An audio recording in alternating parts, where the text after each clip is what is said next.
God Eater Resurrection is a remake of the old PSP game God Eater. It is the first time this series has ever made it to PC and is also available on PlayStation Vita and PlayStation 4. On PC, you can actually only buy this with the sequel, but on PlayStation, I believe you can buy it individually. With that being said, this review will focus on whether the game is worth your time by itself, or if it covers at least, half the value of the combined pack on PC. So for those who aren't aware, God Eater is a game where you play as a special kind of human that is compatible with a new type God arc. Now what that means is that essentially you are one of the only people that are capable of wielding this badass sword that eats giant monsters that can also transform into a gun on the fly. This helps translate into a pretty tactical and skill-based action game. The combat here is fucking fantastic. For the most part, all of your real strength is in your weapon, so you're certainly not any kind of super-powered human or anything like that, but just the intense battles against increasingly tough opponents feels like an uphill struggle that provides extreme satisfaction every time you conquer a new challenge. There are different enemy types with different strengths and weaknesses. They have different movesets that you have to adapt to, and there's different variations of the same enemy with some drastic differences that will help throw you off. For example, there's one enemy whose weakness is in its tail, but the upgraded version of this doesn't even have a tail. Then you have to try to find out where the new weakness is, and adapt to its slightly or maybe drastically different moveset to exploit that weakness. And the enemies just get bigger and more horrifying, and eventually you turn around to see something you assume to be your death walking up behind you, and you wonder why you even bother at that point. Throw in the ability to completely customize your blade, gun, and shield of your weapon, and styles in which you use its Devour ability, which is essentially how you eat enemies, gain their resources, and power yourself up temporarily, and you have an extremely diverse game to play here.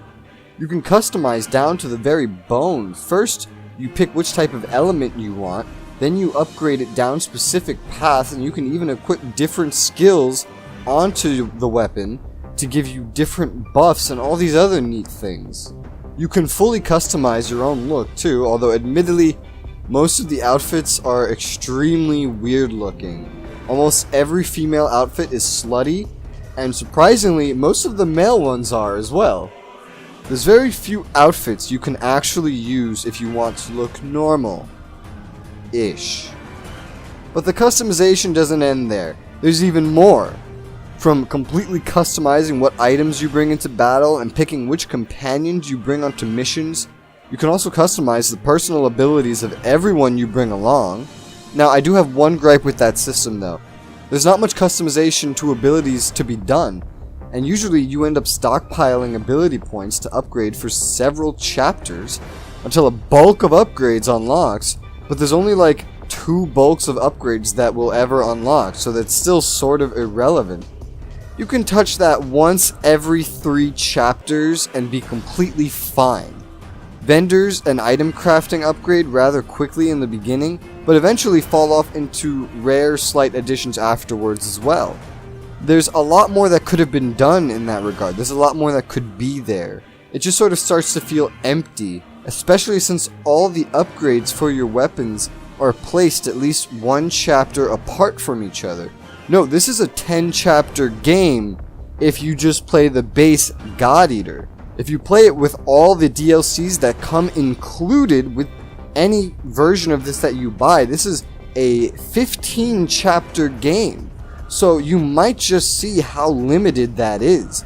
With each chapter will realistically take you 3 to 6 hours to complete. You'll only be upgrading one thing like once every 6 hours. It's, oh my god. Now, as amazing as the gameplay is, do note that with all the achievements to chase and extra missions that are offered to you with no story whatsoever to go with them, there's at least 60 hours worth of content in this game. I say at least because you can still rush it a bit, and that's probably a low estimate. And there's only one type of mission in this game.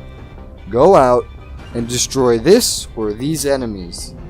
I don't know about you, but I need something more than just fun gameplay to justify doing something for a minimum of 60 hours.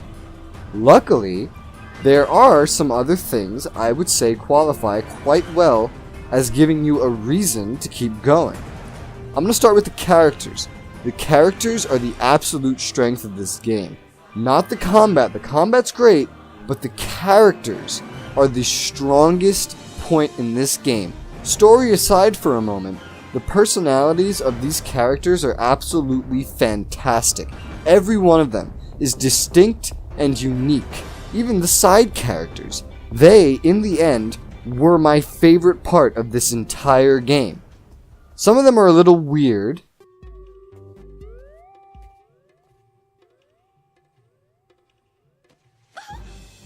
What?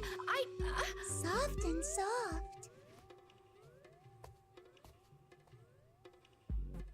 Ow! Ow! Hard and hard. Hug. But over time, they develop to be just so interesting, you want to see more of them. And that becomes your motivation to keep grinding through the otherwise repetitive gameplay. Or at least it was for me. Just to get one more cutscene for another minute-long episode of all of our most and least favorite characters. Admittedly though, my least favorite character was my character. God Eater goes the route of giving you a mute as a character. In my opinion, that only really works if you give me dialogue options and the ability to just, act like myself or something other than a generic protagonist. You don't get that in God Eater. It very firmly decides how you act and what you do, but you're just a mute the entire time that expresses him or herself with head gestures and loud stomping feet occasionally. I don't really like that. They have over 20 generic voices for you to pick from for out of cutscene things like when you're fighting, the grunts and the yells. But not one voice actor to cover your character in just the cutscenes. Don't even give me a choice of voices. I don't care. I just want to see my guy speak if you're not going to let me pick his dialogue myself. Otherwise, it's just really awkward when everyone is talking to you and you're just staring at them and then they act like you responded to them when you didn't say a thing. It just doesn't make sense. The story here is not actually as good as it seems. A lot of what makes the story in God Eater so interesting are the characters by themselves. And a lot of what makes it so desired is the fact that on average there's like one story cutscene every 5 missions if you spread these out through the length of the entire game, which is kind of like one cutscene every hour or so due to how many story missions don't have cutscenes and how many non-story missions with zero story whatsoever exist. By itself, it isn't very good.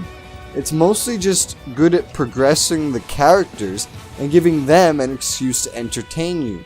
It's way too sparse though, and help add to that empty feeling the game has where it seems like they just tried to stretch out a bunch of content that just isn't there. When you only have one type of game mode, you can't give us such little reason to progress through it. It would take a rare kind of person to complete every single presented mission, and an even rarer one to bother chasing all of these achievements, which will have you repeating missions.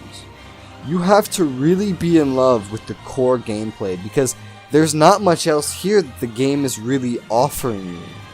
So, stepping over to production for a moment, the first thing to note is that this is originally from 2010 from the PlayStation Portable. Keep that in mind. Now that being said, the character models don't actually look that dated at all. I don't know if they got updated with the expansions, but they don't look that bad. It might just be the cartoony look to the game, but they don't look that bad. The map sizes and textures, on the other hand, you can tell that they are dated.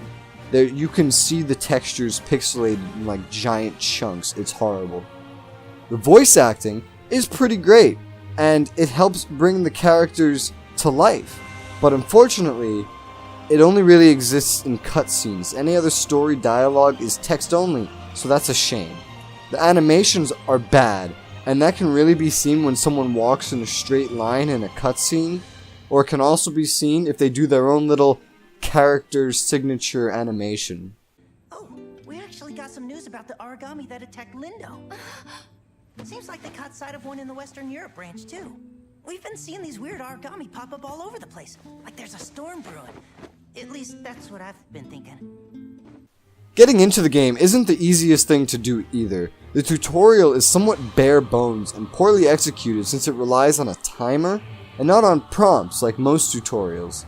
It doesn't teach you much more than the basic commands before it just sort of guides you to this database of terms and mechanics that is so long they even warn you that you won't be able to read all of it. Literally, a character tells you, "Oh, it's so long, I don't know how I'll ever be able to read all of it." And I think a warning pops up telling you that you won't be able to read all of it. I thought it was just a joke, but no, they're serious. There has to be over 1,000 entries in this thing. So much is in there right in the beginning, and just as you play, more and more gets added. It is horrifying. I don't know why they couldn't have just made a better tutorial. No, they have to do this and warn you that you can't even read all of it.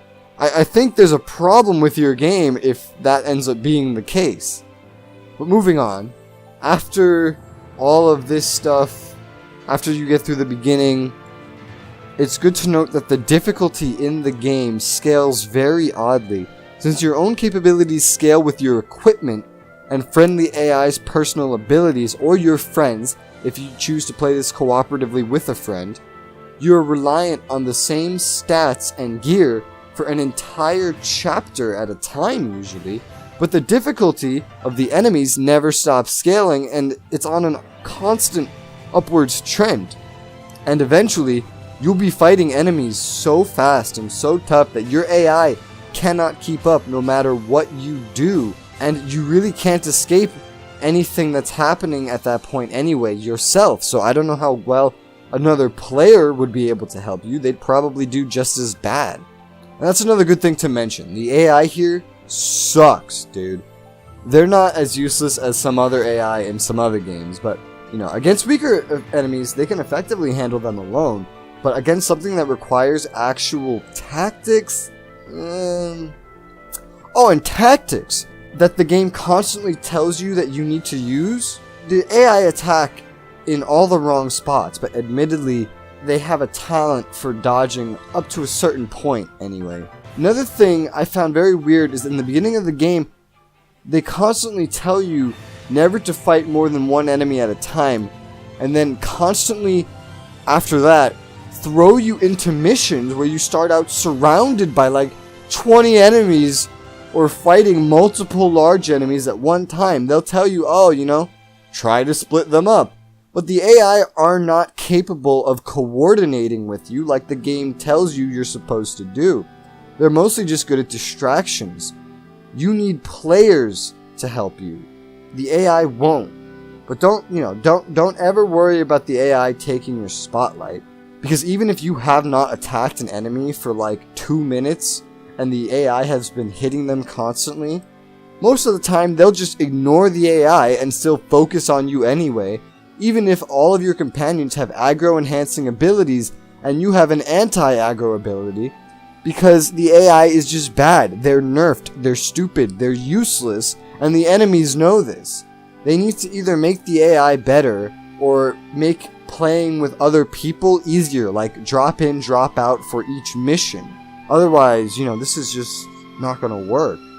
Overall, God Eater Resurrection was fun to play for a while, and it has some really strong points such as combat and characters, but it also has many more negative points, some that come with age and some that come with bad game design, nearly all of which could have been fixed with one of the 2 remakes that separate Resurrection from the original God Eater. Though no such fixes are in sight, I don't think they will ever do it. While the game did impress me compared to other games I'm used to playing, that's just because I don't usually play anything similar to this, even though options have existed for many years, like Monster Hunter. By today's standards, I'd give God Eater Resurrection a 5 out of 10. and that might be pretty generous. I'd say it holds up as an average game, but like most average games, I wouldn't recommend you actually playing them by themselves, or by yourself. There's thousands of average games out there, and even thousands of better ones and newer ones. With God Eater's flaws, I don't feel like it covers half the cost of the Steam bundle with God Eater 2, nor do I think it's really worth more than $16 on its own today. Hopefully, the remake of the sequel improves on what the original set into motion. I cannot wait to try that sometime, as this set up a very promising concept that only needs some more production value or variety in it to really make it worth buying. Hopefully you found this review helpful. If you want to see more just like it, then make sure to hit that subscribe button. Thank you so much for watching, and I'll see you on the next Res Reviews.